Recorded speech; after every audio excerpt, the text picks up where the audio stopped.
Hi, I'm Dixie, and at this point in my sewing experience, I have made quite a few corsets and stays from several different eras. And my absolute least favorite thing about certain corsets is not the fit or the style, but getting them on and off, specifically the pre-Victorian kind. There were several inventions over the years that helped women get in and out of their corsets faster, most notably the split busk, which became popular in the late 1840s. But in the early 19th century, a woman needed a lady's maid or a sister or someone to help her get dressed, or else it took several minutes to adjust the lacing by herself. Some stays did open in front, but they still used spiral lacing in the years before metal grommets. And compared to cross lacing, spiral lacing makes it much more difficult and time-consuming to evenly close the stays. So if I could find a way to get that correct early 19th century shape without having to backlace my stays, that would be fantastic. The Regency era produced a number of creative corset designs besides the classic long line style that seems to have been the most popular. You can find names like corset en X, corset à la Ninon, corset élastique, and corset à la Paresseuse. Paresseuse. Can you believe there was such a time that my French accent was so good that I fooled actual French people in France? Those days are gone. Anyway, corset à la Paresseuse roughly translates to corset for the lazy, or even better, sloth corset.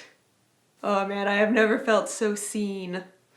These styles were advertised for invalids, or people who had a hard time getting dressed, or for people who just wanted a more convenient undergarment.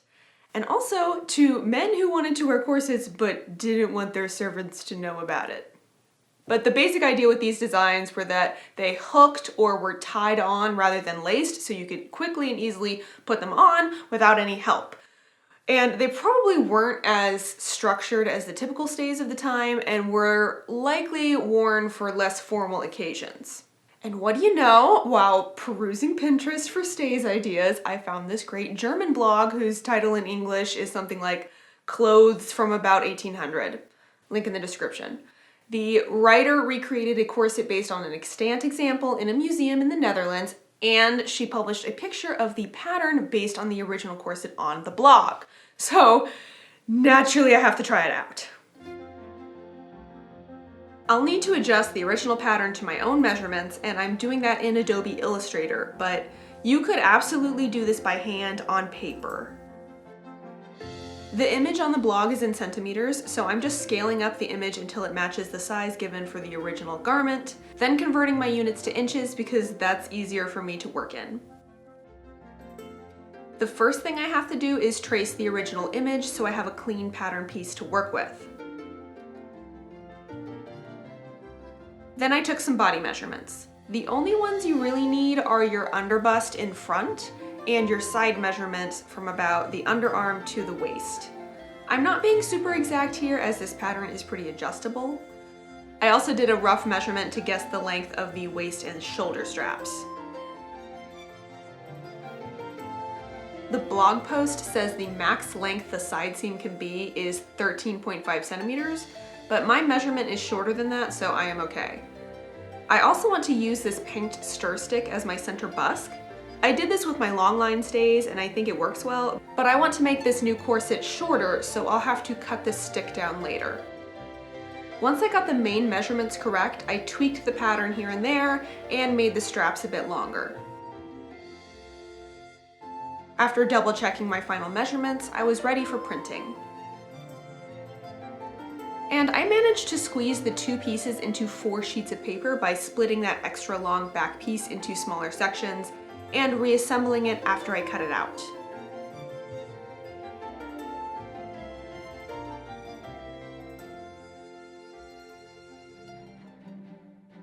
I pinned the pieces to my dress form just to see how it would look.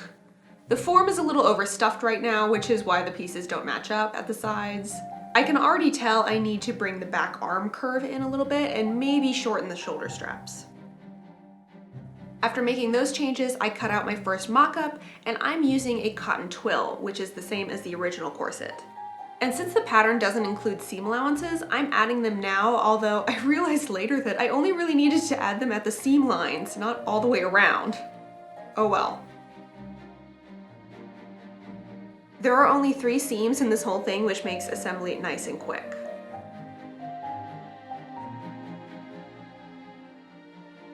First, test fit. I stuck the bust in there just to give it some structure, and yes, I am wearing a modern bra, but I'm not fitting the bust area at this point. But one thing I noticed is that I need more coverage on the front armhole area, so I added that to my pattern and cut out new front pieces.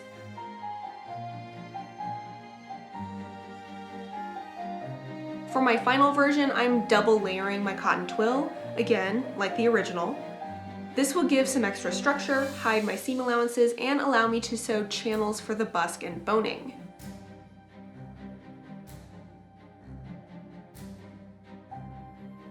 Fit 2 is looking good, so now I can move on to making the bust gussets.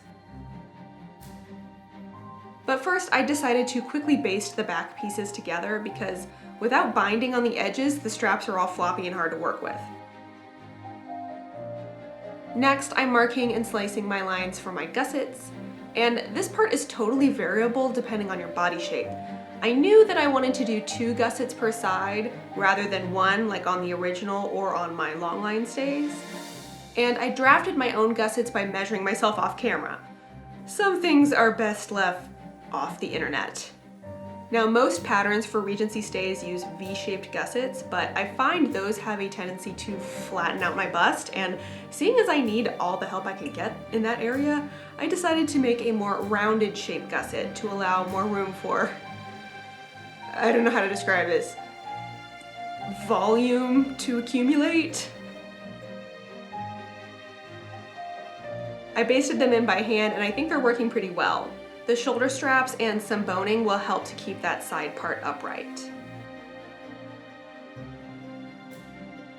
Time to insert the gussets for real. And I'm doing this part by machine, but honestly, it is probably easier to do by hand because that bottom pointed part is really hard to sew.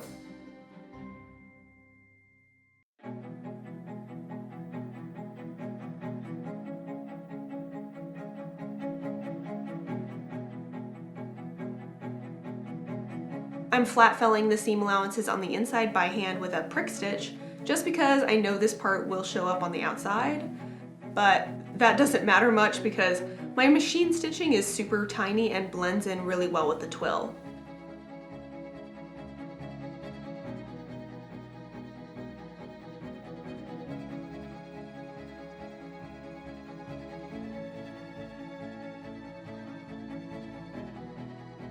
And now comes the part where I had to slice off all that extra unnecessary seam allowance so I could bind the raw edges.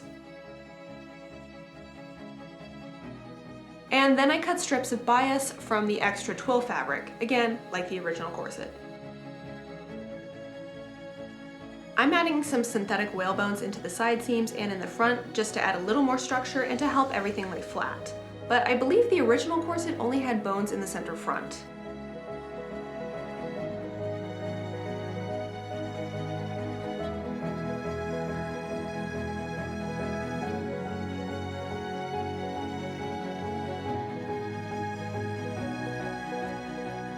Okay, I want to take a little bit of a break in here for all my historical accuracy friends who are probably annoyed that I keep referring to this thing as a corset and not stays, which is often a faux pas in historical sewing.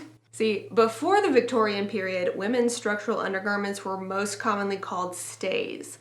But this garment that I'm making, and things like it, seem to be consistently called corsets in period documents. So what's the difference, and why did the name change? It seems that in the turn of the 19th century, the word corset was used to describe a stay-like garment that had very minimal boning or structure, which was probably worn for informal occasions at home.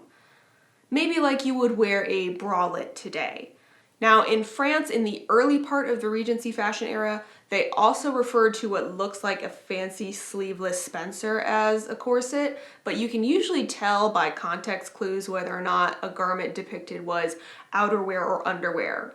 In the 18th century, proper stays would have been entirely boned all the way around to form that fashionable cone shape.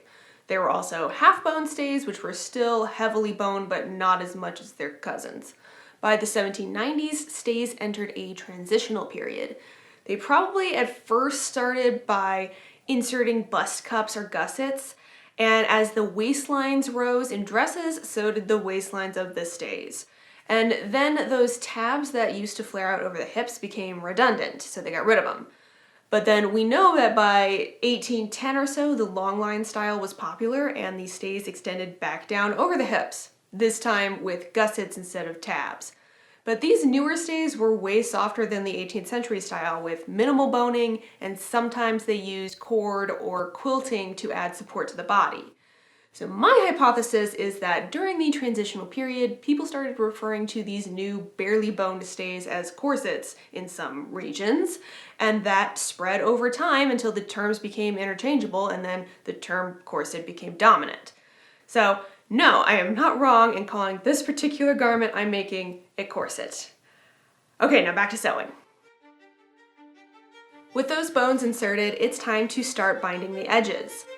What's nice about this corset is there are no pesky tabs to work around.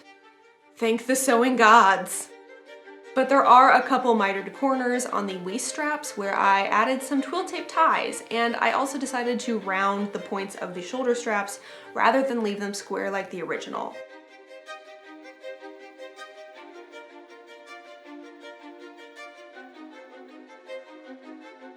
And I left a gap at the center front so I could remove the wooden busk. At this point, I still wasn't sure how I was going to tackle that opening. Often stays from this era had busk pockets. My long line stays don't, so that means I can't remove the busk and I can't wash my stays. I don't think stays were meant to be washed, at least not that often, but I'd still like to have the option.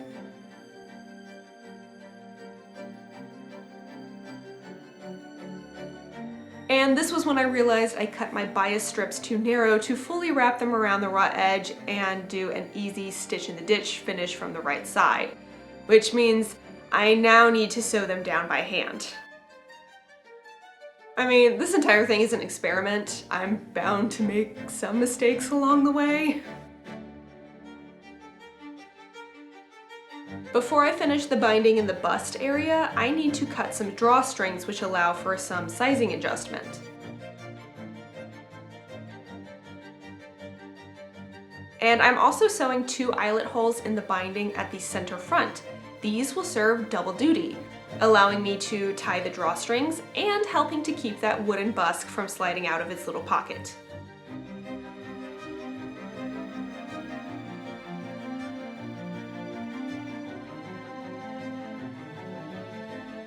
And lastly, I sewed 4 more eyelets so I could attach the ties for the shoulder straps.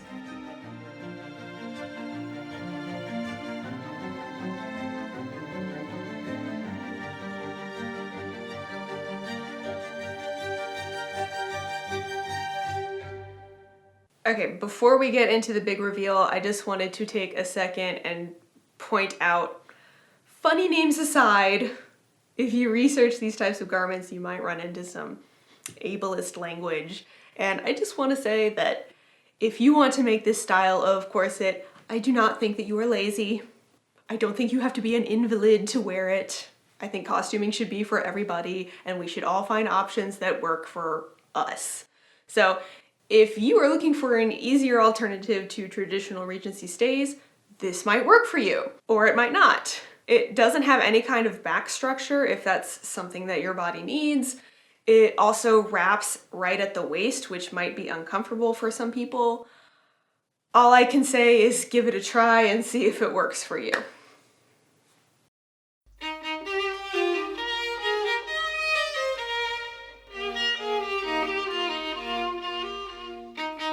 I really like how this corset came out. I like that the fit is somewhat adjustable. I like that I was able to make the busk removable. I love that it gives the correct shape for the time period, and I especially love that it combines aspects of both short and long stays. It doesn't cover the hips, which means less fitting. but it still extends lower in the front to keep your shift from poofing out under the bust, which is what I really disliked about my previous attempt at short stays. It's pretty comfortable and it didn't take me nearly as long to make as my other Regency stays. Probably about 8 hours or around 3 toddler naps. Oh, and I didn't bother to film this, but I did cut down the paint stir stick by about 2 inches and sanded down the ends to give it a more rounded point. I think the only thing I'd really change would be to make the waist straps shorter so I could tie the straps more on the side of my waist rather than in the front. I would also probably use 1/2 inch wide twill tape for the ties rather than 1 inch, but 1 inch was all I had. Oh, and my hair is too short now to do a proper Regency style. Looks like maybe it's time to make some more Regency headwear. Thank you so much for watching. Let me know in the comments what you think of this style of corset. Would you wear it? Is there another style you'd like to try? As usual, links to photos and research are in the description below. I'm working on even more Regency costume projects, so if you would like to stick around for those, please subscribe and hit the bell to be notified. Until next time, happy sewing!